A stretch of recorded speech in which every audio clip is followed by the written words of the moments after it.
Good morning, good afternoon, and good evening from wherever you are in the world. My name is Sky, and welcome along to SimRacingOnline.co.uk, the home of virtual motorsport. Tonight we have the unmitigated pleasure. That's not the right use of that word, but it's fine. I came off of 6 hours of casting yesterday. So, no, not yesterday, Sunday. No, it was Sunday. I was right second time. Good grief. Yeah, just in case you were wondering, 6 hours of casting does mess with you somewhat. Welcome along to the FKR 30-minute sprints in the GT4 class tonight. We have started off at the Brands Hatch circuit in rural England, and just in case you wanted to draw an even more ridiculous track to take these fantastic beasts to, welcome to, as you can see on the banner, WeatherTech Laguna Seca. WeatherTech Raceway Laguna Seca. I think I said that in the right order. As I say, you'll have to bear with me tonight because I am still a little bit drained from my weekend escapades. These things do take a toll on the brain and the body. But I do have chat open and ready to address your questions arising. Any points that you would like me to cover, more than willing to accommodate that. And remember, I have only one set of eyes and a broadcasting tool. I am not omnipotent. Not even in this ACC server. If you do see things that I am not seeing, it's always appreciated.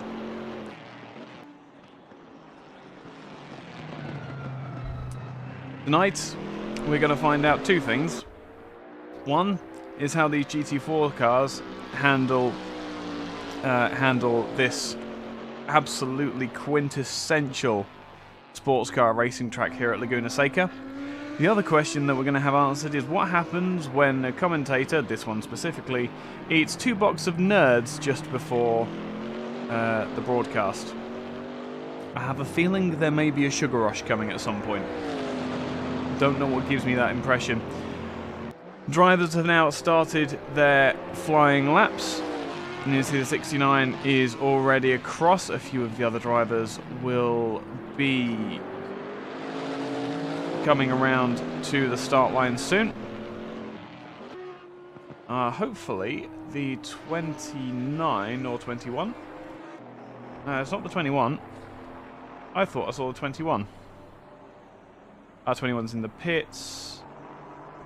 Still no times. 36 will come flying through and set the first time. Just August in the Alpine. It looks like a toy car compared to some of these GT4 cars, but it's absolutely nothing to scoff at. The 2 Alpines getting out very early. Oh, we have 3 now. And an Aston Martin. Barley goes second in the 76 Aston. And the 72 of Miazza goes to the top. These are all very provisional times, but they only have 10 minutes to get that time in. And you can see Yosogos going wide at turn 1, 2, 3, depending on who you talk to.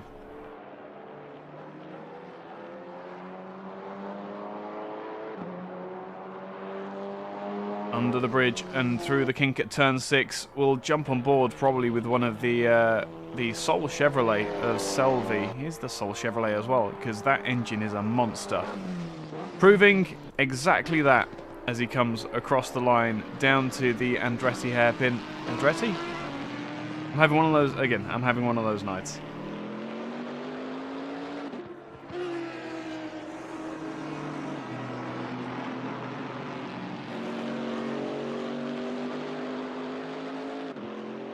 Let's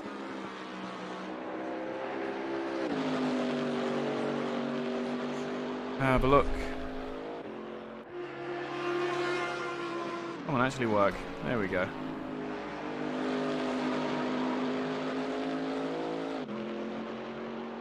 Perfect. it was the Andretti hairpin. I was not wrong. My corner knowledge has not gone entirely down the toilet. Here we go then. It does look like Selby's still circulating. That's something that I've missed from commentating SRO events, is the drivers do tend to treat both the simulator and the realism with quite a bit of respect. Let's jump on board as he comes around to finish his lap. I don't know if he'll abandon back to the pits, but if not, I will try and take you on an adrenaline-filled lap of the WeatherTech Raceway Laguna Seca. It is that way round. That sounds about right. So, across the line comes Selby. He will remain flat and remain 6/10 off of the Aston Martin in first. Heavy braking into what is actually turn 2. That kink forms turn 1. And the Andretti hairpin is a double apex left-hander where you want to get the best exit you can to get down towards turn 3. Never really straight between the two. First time that the drivers will have the steering wheel straight on this lap is through the kink 4, where it's very easy to run wide, and that is going to be the lap abandoned for Tanner Selby there. But he will carry on circulating around, keep the tyres in temperature, maybe work himself a bit of space as he goes through the banked, as you saw, turn 5. Turn 6 is a very quick shift down, get the balance of the car right, use the AstroTurf on the outside as much as you dare to catapult yourself up the hill again. He's just trying to work himself some space, no point in taking any risks at the moment. Over the bump, marks your braking point for the corkscrew, and there is no simulator in the world that gives you a sense of just how steep that corner is. Down through 9, which is called Rainy Curve, there we go, is a fairly easy descent. And the kink at 10 again. Quick dab on the brakes to get the balance over the front axle, and then back on the throttle to the last, or penultimate straight, to the hairpin at 11, and then out onto the start-finish line. And Tanner Selby will come across to start another hot lap, another attempt to break the grip of Miazza on that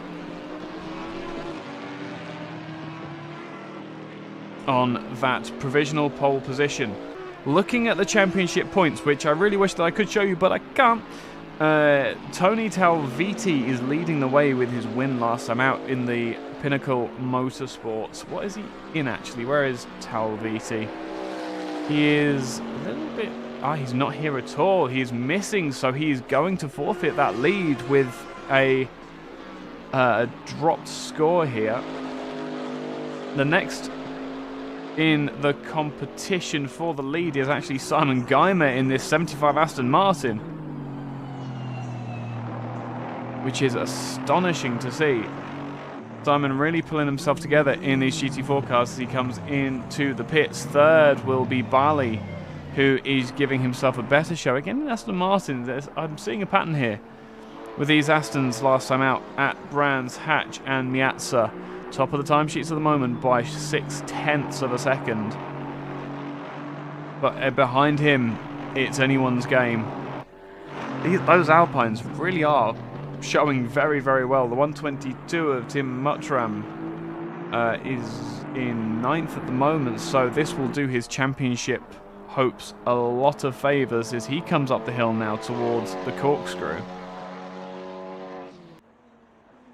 Over the bump and through he goes. I'm not expecting any or too much of a problem for these GT4 cars. The sheer amount of mechanical grip that they have by comparison with their GT3 neighbours. Cousins, aunts? One of the two. It's very difficult to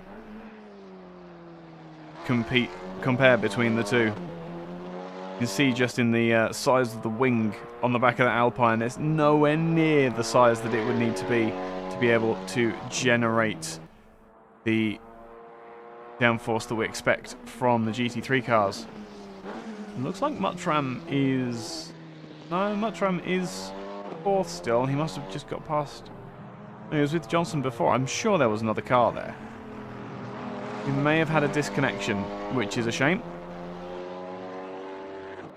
Next time out, we're going to Zolder as well. That's going to be awesome with these GT4 cars. A lot of time spent on the throttle in these GT4 cars. I'm sure the engines are not enjoying. I'm sure the engines are not enjoying this time, especially as they go up towards the hill. We run out the clock on this qualifying session. Drivers are starting to come across the line. Tim Muttram, it looks like he's going to be one of the last drivers across the line. Let me have a quick look and see if there is anybody behind him. Indeed not. He's out on his own. He's got all the air he could need, and he's running a little bit faster than he was. He's going to lose it through the corkscrew, though. And I wonder if he might abandon to the pit lane. There we go. So, your starting order, as we won't have a whole lot of time to go through this. There we go. 2 minutes, in fact. So, your starting grid for round 2 of the SimRacingOnline ACC GT4 Tuesday Night Racing Series. Rob never told me whether this is a championship, a series, or a league, but we'll go for that'll be fine. Simone Miazza will lead the drivers away in the number 72 car. They've started in. They're going to be doing their short warm-up lap in an awful position on their entry to the corkscrew. They're going to have to be very clever with how they deal with that on very, very cold tyres. Tanis Selvi in the 69 will be alongside for second position. Roberto Barley will be looking to make progress across the line past the Mark sister car of Miazza, and Muttram as well, the first of the Alpines, doing much better than we saw last time out at Brands Hatch. Johnson is the other Alpine, so you have to think that maybe that is a performance deficit that the drivers are having. 52 seconds. I'm going to try and make this as quick as I can. Mark Johnson, yes, Simon Geimer in the Aston Martin V Advantage. Watch for Simon to make his way up through the grid. His qualifying pace isn't all that, but he is a hot shoe when it comes to race pace. Jos Ogos in the 36 will start from 7th, and Vasilis Dumanas will start the number 5 in 8th. 9th will be Bjorn Johansson in the 299. Rob Milliken in the 56 will start 10th. Ollie Bateson in 11th. 12th will be Norman Bruce. 13 will be the 86 of Joel Rychek. Ed Jones will start the 21 in 14th. And 73, bring up the rear for the time being in the Ginetta G55 GT4, will be Stephen Wenham. I do believe we've timed that pretty much to perfection as the clock counts down and the drivers will now have control of their cars. We'll go to the helicopter camera because we have that at our disposal.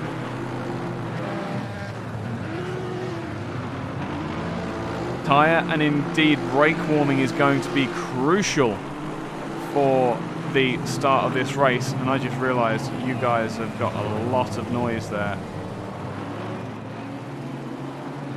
Which it was not supposed to be. It was not supposed to be that loud. We'll try and balance that out as the stream goes on, but I have a feeling that may be one of those issues. Why all of these drivers aren't riding their brake pedal, trying to get as much heat into them as possible, I do not know. They are taking this very cautiously and cleanly, yes, but I know what I'd be doing. I'd have my brakes steaming by now.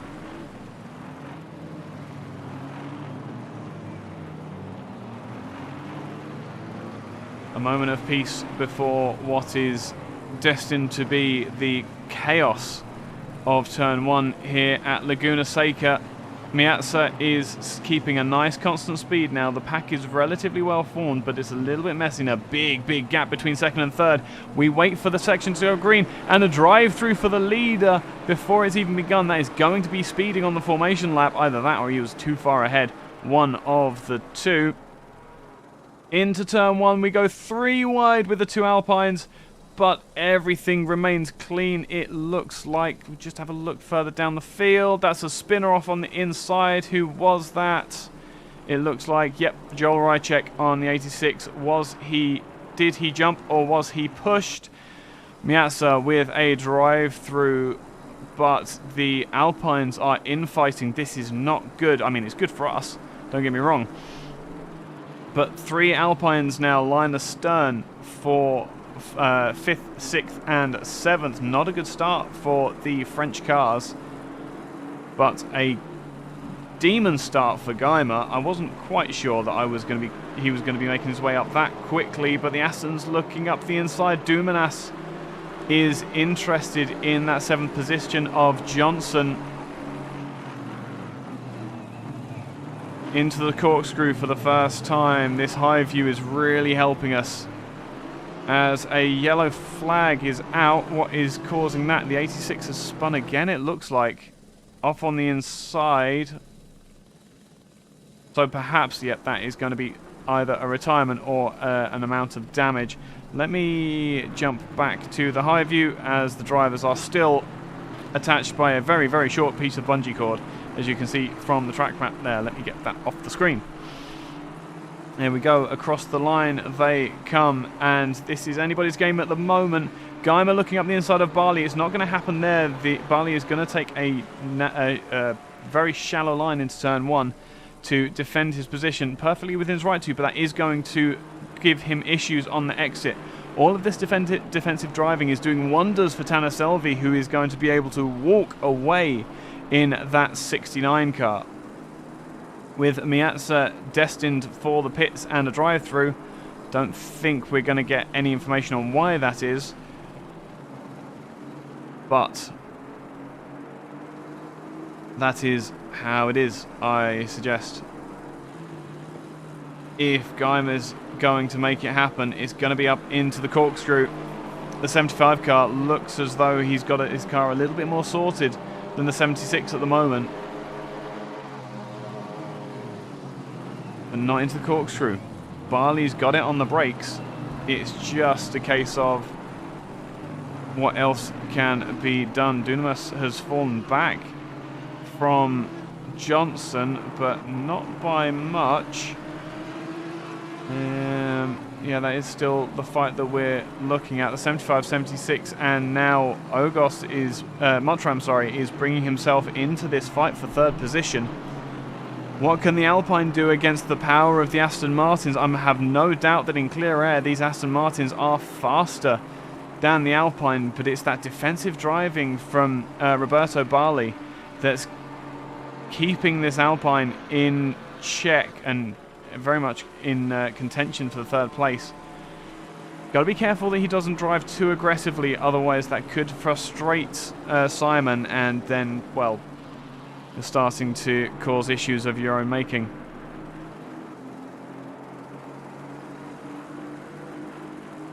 Out through turn 5 now. Wonderful, wonderful angle that is. And now Geimer's got the drive. He's going to drop to the inside, but gets on the brakes. There's no point in trying to do it through 6. There is not enough of a braking zone, and you can go too wide. I wouldn't advise it, though.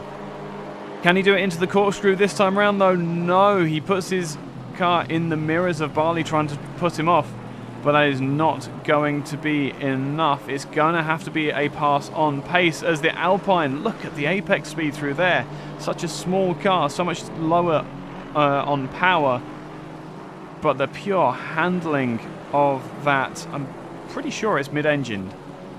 I could be wrong on that. I'm more than happy to be wrong there. Oh, slide for the 75 on exit, and is this the opportunity that Barley needs? Miazza has been disqualified for not taking his drive-through penalty. We all saw that coming.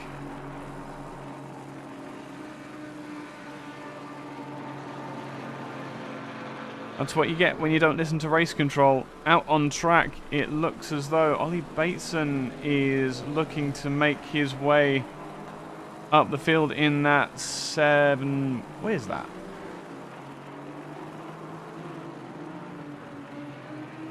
Not 675. It's why can't I tell what the McLaren is? Anyway, 0.3 of a second he is behind Norman Bruce in that what is hopefully more predictable Aston Martin.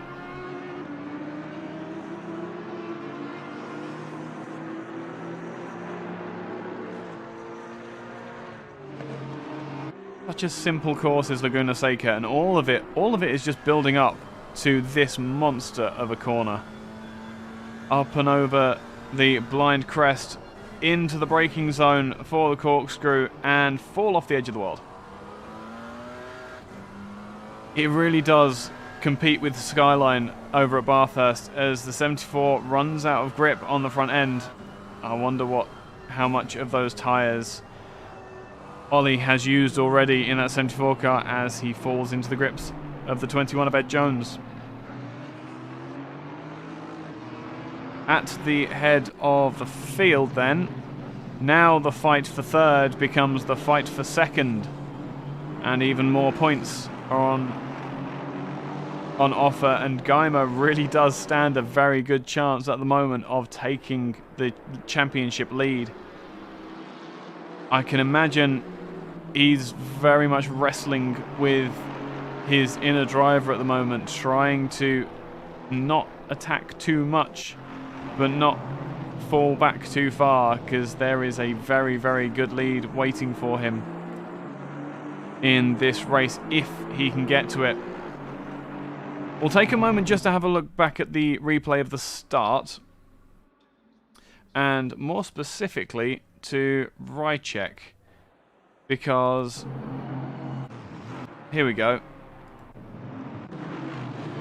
Into turn one, did he jump or was he pushed? That 74 car is looking mighty close. That was the slowest of taps. Oh my goodness. Wow. 86 is going to spin it round, and then we see him. What happens here then? He comes out of turn 4 and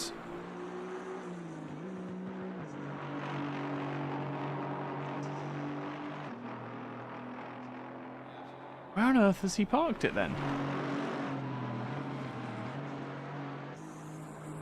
Oh, is it on the exit of turn 5? It is! Onto the gravel and spin! And then he's going to park it on the inside and retire. So no damage, just a little bit of an unfortunate incident as the 122 has gotten past. Oh, where's the Chevrolet gone? We're missing a Chevrolet as well.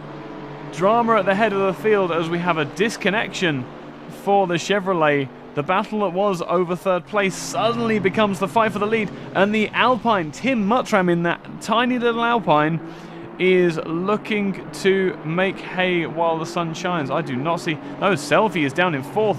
That is a massive error. Just going to go back to the replay because I can. Tanner Selvi, who led the way. Oh dear, oh dear, oh dear. What has happened through the corkscrew here? Such a comfortable lead and just gets oversteer and into the wall. What an awful, awful event to happen for him. He's going to rejoin safely, but now the fight is over. First position, and how long did it take for Mr. Muttram to get that second place? That's a wonderful piece of driving off of the final hairpin. I wonder how long he's been planning that. Up the inside of the Aston Martin, doesn't have the horsepower advantage. No contact, but he was very much alongside. And that is a piece of driving art there by Tim Muttram. Very, very nice. We don't want to return to the garage. And somehow Geimer is not able to do anything about that 122 car. I am shocked. I am truly, truly shocked. Ollie Bateson further down the grid, still under pressure from Ed Jones. Not by a whole lot. And where's the... Oh no, Tanner Selvi. Selvi is falling down the order. Has decided not to pit, but has got so much damage on the front corner of that 69 car. I wonder what his steering wheel is doing. Well, apparently it's straight.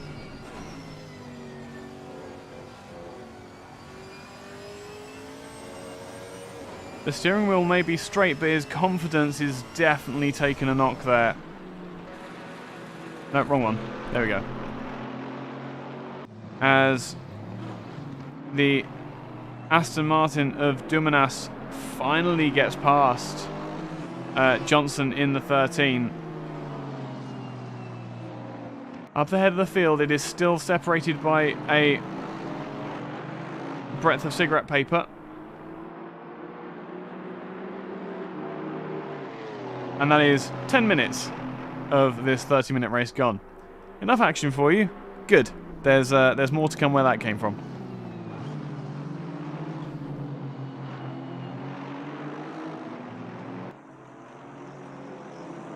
As would you believe it, that Alpine is starting to put pressure on the 76 car. What a ridiculously good drive. Oh, from the Alpine. God, this has got to be worth looking at. Here we go.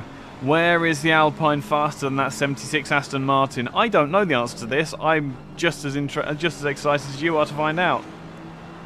This short shift... Oh, wide goes Tim Muttram as soon as we go on board with him. Commentator's curse in full effect, obviously. That's going to give Barley the tiniest of... As we've got a yellow flag out around the circuit again. No, it's cleared. Defensive goes Tim Muttram. Yeah, I'm pretty sure the Alpines are either rear or at least mid-engined, as opposed to those hulking Aston Martin Vantages, which are front-engined as the big V8 out the front of the Aston Martin drags it almost off the track. Roberto doing very well to keep it on the black stuff there. And that brings Tim right back into contention for the lead of this race. We saw some fantastic traction off of the final corner for the 1-2-2 last time. Maybe that is where Barley is weak as opposed to anything else. Gaimas had his opportunity to try and attack the 76, and now it's the 1-2-2's turn.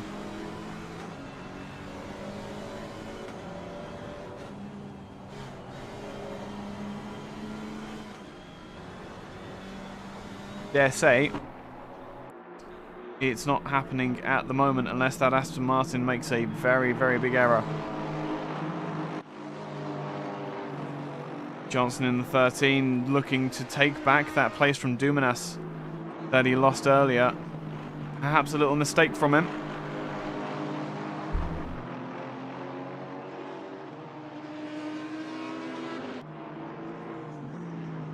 But it's very much a battle between Alpine, we'll go for one of them, and Aston Martin tonight.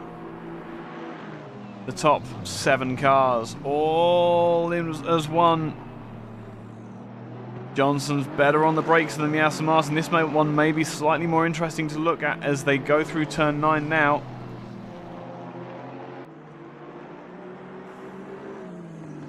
Can he do it into the hairpin? Perhaps on exit. He looks significantly more confident on the brakes, and here is where he's going to have an opportunity. Goes wide, tries to get the apex speed as high as possible, and onto the start-finish straight. The longest opportunity he's going to get up in the draft. He doesn't get up in the draft as much as I would have thought he would.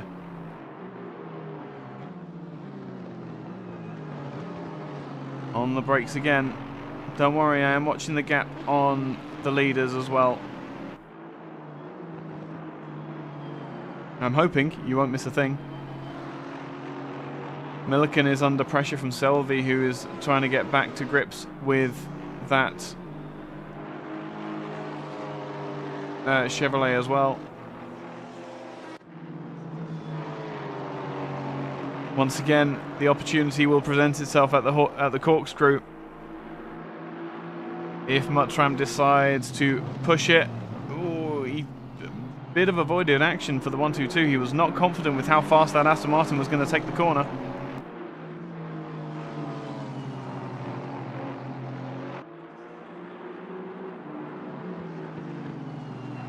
And into the final corner again. Into the final corner they come. Now, can the 1-2-2 get that traction off of the corner and make the pass down in towards the Andretti hairpin? Very, very evenly matched, aren't they, when the Alpine's in the draft? But there's just a couple of mile-per-hour advantage that the Aston Martin has. You can see Geimer closing in the background. Not quite enough to make the pass but there is definitely a performance deficit in a straight line for Tim Muttram here.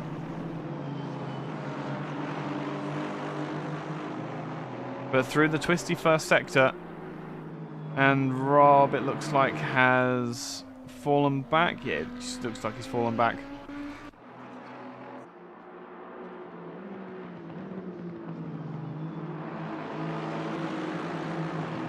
Johnson has fallen back as well for the time being.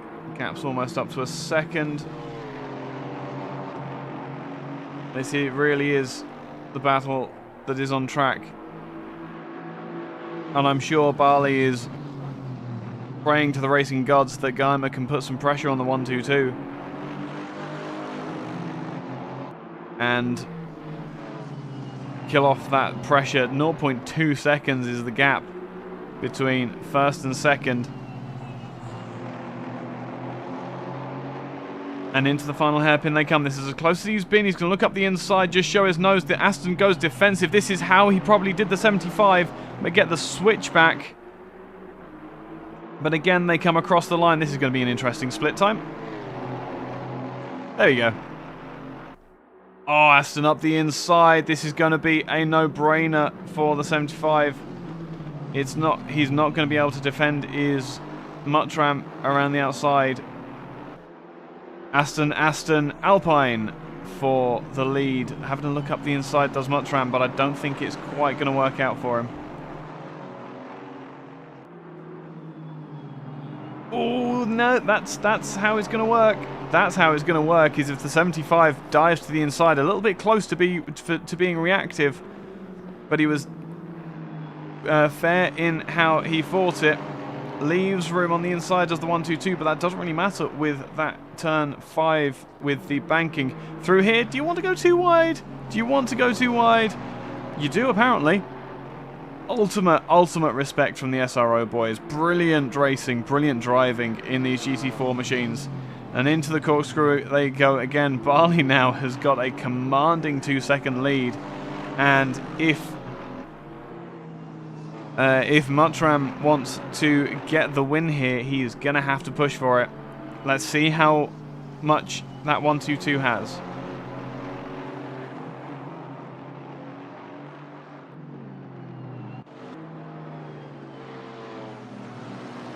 Further down the field, and Tanner Selvey, having been freed of Rob Milliken's Audi, has hunted down the 13 car of Johnson, who seems to be bottled up ever so slightly behind Vasilis Dumanas in the Aston Martin.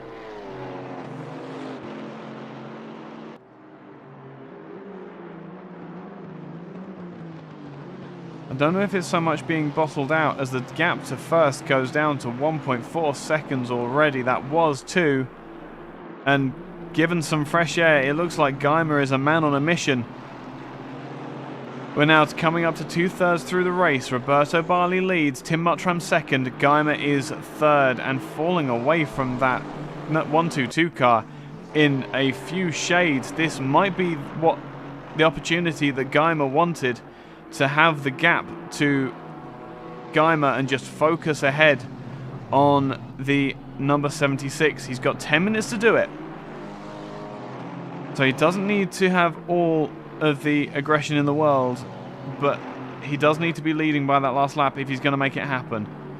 Four-wheel sliding coming out of turn 9. Supreme confidence in the handling of that Alpine. This, do you know what? This should be fun.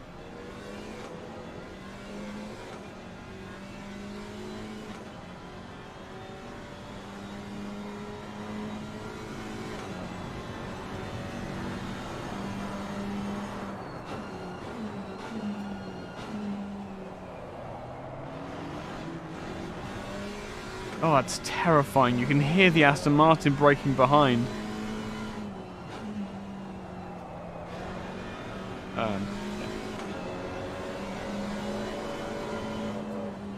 That gap that was 2 seconds a lap ago becomes 0.6 of a second.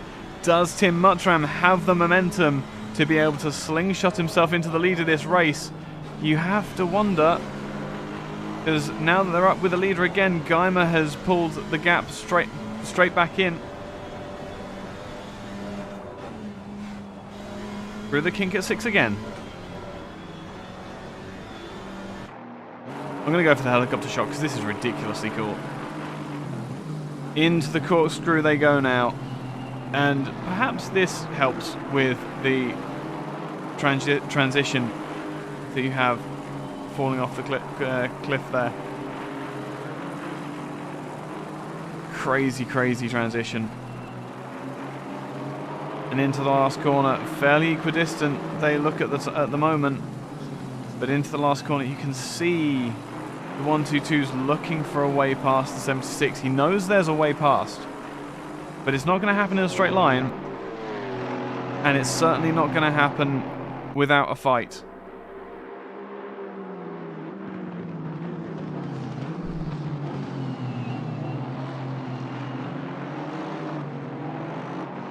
Dumanas now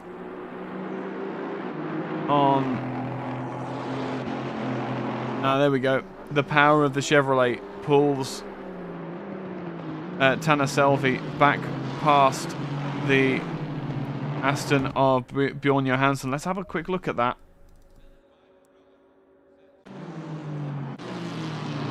Oh, I don't.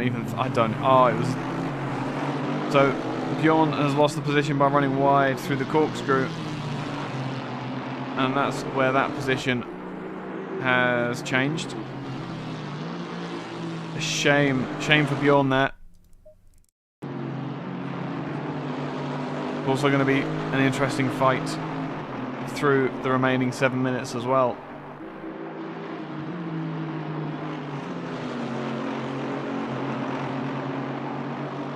See, another question I have. Tanner Selvi is running for V8 Racing. I wonder if that is actually his team and if he always tries to run a V8. You're going to have issues in TCR there, mate. I'm not going to lie.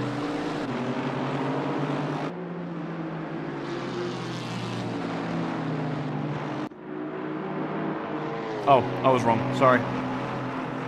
I saw the gap come down, and I thought that was a pass for position suddenly, but it was not.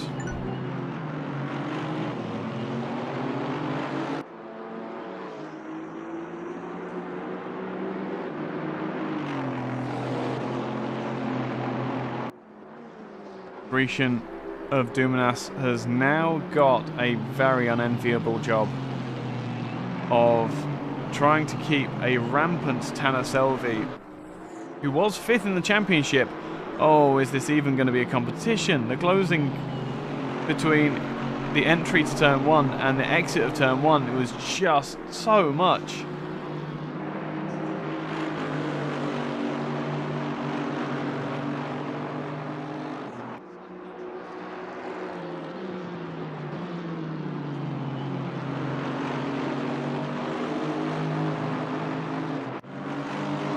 Is this the opportunity that Tim Muttram needs? He's going to get the racing line through turn 9. The straight up between 9 and 10 is not very big, but this is as close as he's been to the 76 car.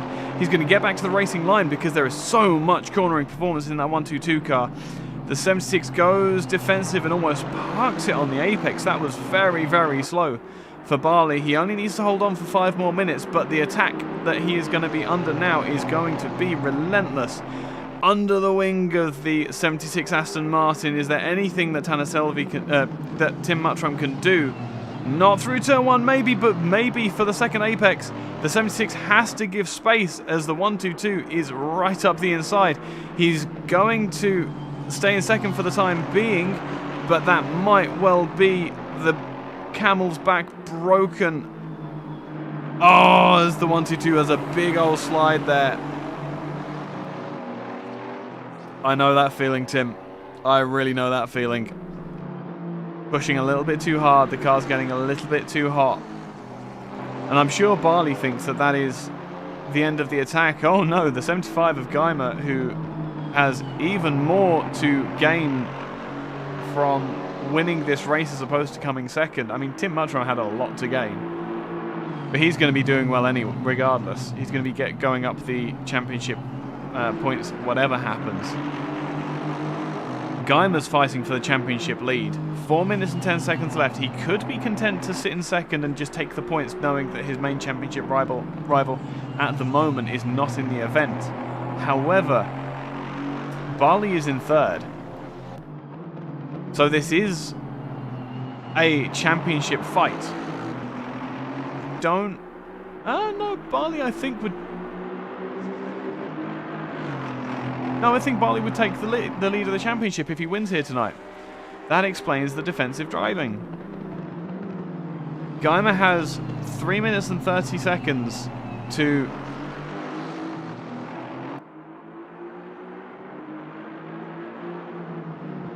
potentially take the lead of this championship. Else, he is going to lose out to Barley, who's going to take him. He'll remain second, but the two drivers around him will swap places entirely.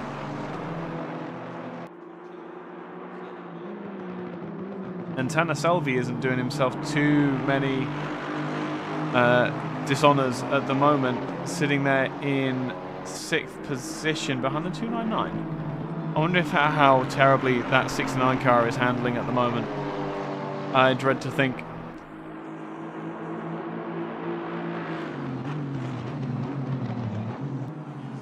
As what have we got going on here? Rather large gaps, unfortunately, down the rest of the field. 69 car has made his way into 5th. But I don't think way as wide he goes. That could be a very big accident. Very well avoided by Johansson in the 299 there. Get back in a straight line. Come on. Unwieldy American muscle, that is. I don't think that's even a car setup thing, as Selvi drops to 6th now. Johansson, where are you in the championship standings? No, I do think that Bjorn is a fresh arrival to the championship. We'll get good points on the board from that 5th position as well. 1 minute 50 to go. The gap is 0.4 of a second, just about between first and second, and I'm sure Tim Muttram is ruining that spin at turn 4 earlier. What's the 75 car going to do? The 76 uses no curb whatsoever. There are no risks being taken here by Roberto Barley. We'll watch again. He was on the AstroTurf there. I don't know what the voice box did there though. To the inside looks Geimer. To the outside looks Geimer. Going on the gravel ever so slightly. Thank goodness for ABS in these baby GT cars. Through turn 9, who has the grip left on their tyres. I'm gonna say that Simon has got enough left in him. He's gonna have one more lap to push the attack. He's gonna look to the inside into the hairpin. Barley is going to block, and the 75 doesn't get back over to the racing line to take advantage of that. Across the line they come again. 2/10 was the gap last time at last sector, and 5/10 it is now. It looks fairly concrete at the moment. Selvi is looking to now defend against Dumanas. Yeah, that Chevy is not behaving properly. I'm sure he must be despising his car choice at the moment. Into the final hairpin. Can Selvi salvage anything of this race? He's going to be under pressure from the 21 of Ed Jones soon as well,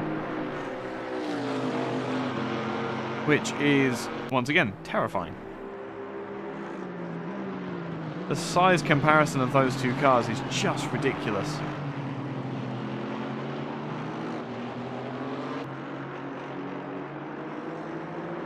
As the timer goes to 0, the white flag flies, and your leaders are at the corkscrew with the G55 of Stephen Wenham in front. They're not going to get lapped, it doesn't look like, but right back up in contention once again. If we had another 5 minutes, this race could completely turn on its head.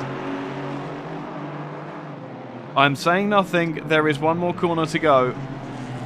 And one more throttle application and about 2 more gear shifts. The 122 is right in there, but the 76 has done enough to take the lead of the championship and win the race. 75 will come second, and Tim Muttram, you can see the splits there, 0.2 of a second between all of them. That's ridiculous. Yosogos, a very lonely race in 4th position in the end, but a well-driven one, and will take home some good points for the championship, which will do him absolutely, yeah, it'll do him quite some favours, especially when you bear in mind his main competition at the moment is Tanner Selvi, who is finishing much further down the field. Bjorn Johansson across the line in 5th position, a very well-driven race and pretty much peerless. Across the line will come Dumanas, Selvi and Ed Jones as one group yet again. I'm sure Selvi is going to be ruining that race. Across the line will come Ollie Bateson in what looks like a fairly damaged 74 car. A bit of a drive to survive occasion for Ollie. Norman Bruce will come across the line in 10th. Rob Milliken will join in that screaming Audi in 11th and 12th, and getting a lot of camera time all to himself as he's the last car to finish. Will be the GT4 Ginetta G55 of Stephen Wenham. Really strange. The G55s in GT3 are actually very, very powerful, but not so in the hands of Wenham tonight. A disqualification for Simone Miazza is going to ruin his evening, and a few other. I don't think. No, yeah, there we go. It was Johansson that was... let's return to timetables and race. Oh, okay, fine. Be like that. So, with that concluded, I don't think I'm going to get anybody come and want to come and talk to me. It would be very nice if they did. But I don't think many people use the Discord here, unfortunately. Let me just see who is about online. Yeah, I don't think anybody's going to come and see us. Ed Jones is around on the Discord. It would be nice.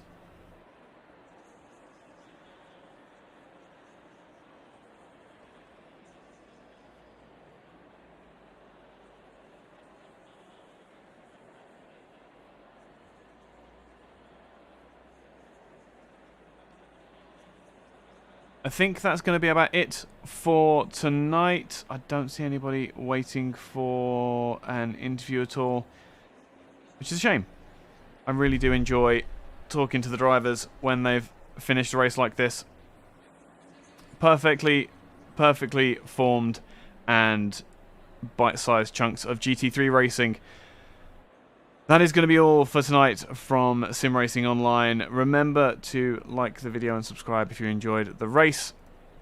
If you want to get involved with the goings-on of SimRacingOnline, feel free to head on over to the link in the video description. Down there as well, you will find the SimRacingOnline Discord channel, which is your one-stop shop if you use Discord on a regular basis, to get all of the information you could possibly want about SRO, the sim racing that we do, and the community that we have. Until next time, my name has been Ike Sky. You have been watching the SimRacingOnline ACC GT4 Tuesday Night Racing League, and it gives me great pleasure to bid you all good evening, and I'll see you next time.